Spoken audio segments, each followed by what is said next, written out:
2024 संपण्यापूर्वी हे ऐका. तुमचे हे वर्ष वाईट गेले असेल, चांगले गेले असेल, ठीक आहे. पण आता ते संपायला आले आहे, म्हणून ह्या वर्षात जे झालं आहे ते इथेच ठेवा. परत त्याच गोष्टी घेऊन नवीन वर्षात गेला तर काही होणार नाही, तुम्हालाच त्याचा त्रास होईल. ह्या वर्षात जी नवीन माणसं भेटली, त्यांनी तुम्हाला आनंदी ठेवलं, सुख दिले, तुमच्यासोबत राहिले, वेळेवर मदत केली, त्या सगळ्यांना एक थँक यू बोलायला विसरू नका. कारण जेव्हा कोणी नव्हतं तेव्हा ते कायम आपल्यासोबत होते. बाकीचे कामापुरते सोबत होते, त्यांना ब्लॉक केलं तरी चालेल. ह्या वर्षात माझ्याकडून चुकून काही बोललं गेलं असेल, कुणाचं मन दुखावलं गेलं असेल तर माफ करा. कधी-कधी काही गोष्टी आपोआप होऊन जातात रागाच्या भरात.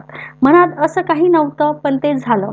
त्यावेळेला त्यासाठी सॉरी. माझ्याबद्दल काही राग असेल तर आजच काढून टाका, कारण तो मनात ठेवला तर तुम्हालाच जास्त त्रास होईल. ह्या वर्षाने खूप काही शिकवलं. माणसं ओळखायला शिकवली, चूक झाल्यावर ती एक्सेप्ट करायला शिकवलं. सगळं चांगलं असं कधी नव्हतं की ते शिकायला नाही मिळालं. प्रायोरिटी ओळखायला शिकल्या, लोकांकडून अपेक्षा कमी करायला शिकले. सगळे तुमच्यासारखे साधे आणि सरळ नसतात हे शिकवलं. प्रत्येक गोष्टीसाठी प्रयत्न करावे लागतात, असं सहज काही मिळणार नाही हे शिकवलं. ज्यांनी मला दुःख दिले आतून आणि बाहेरून, ज्यांच्यामुळे मला त्रास झाला, ज्यांच्यामुळे माझे हे वर्ष फुकट गेले, ज्यांनी माझ्या साधेपणाचा फायदा घेतला, ज्यांनी मला रडवले, ज्यांना एवढंच सांगून धन्यवाद करा. तुमच्यामुळे मला कळलं की माणसं कशी नसावीत. आशा करतो की तुम्हाला तुमची चूक लवकर कळेल आणि तुम्ही त्यातून नक्कीच शिकाल.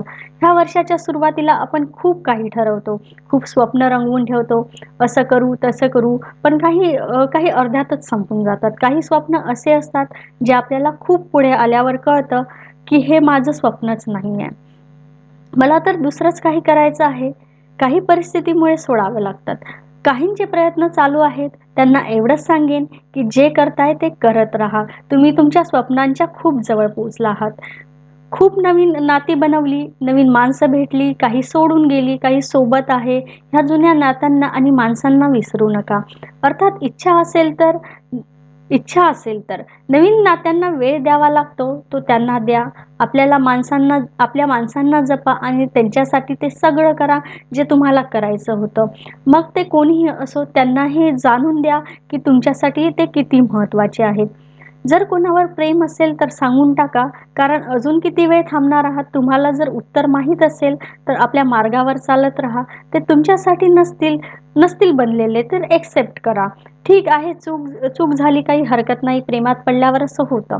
त्यावर जास्त विचार करत बसू नका, कारण तुमची आवड ती त्यांची आवड नाहीये, म्हणून इथे विषय संपवून टाका. मी बाप्पाकडे हीच प्रार्थना करेन की ह्या वर्षात जे तुम्हाला काही मिळालं ते पुढील वर्षात सगळ्यांना मिळो आणि तुमच्या सगळ्या इच्छा पूर्ण हो. बाकी जास्त विचार करत बसू नका, नाहीतर पुढील वर्षही असाच निघून जाईल. आपलं आयुष्य आनंदाने जगा, कायम हसत राहा, लोकांना हसवत राहा, जसे आहात तसेच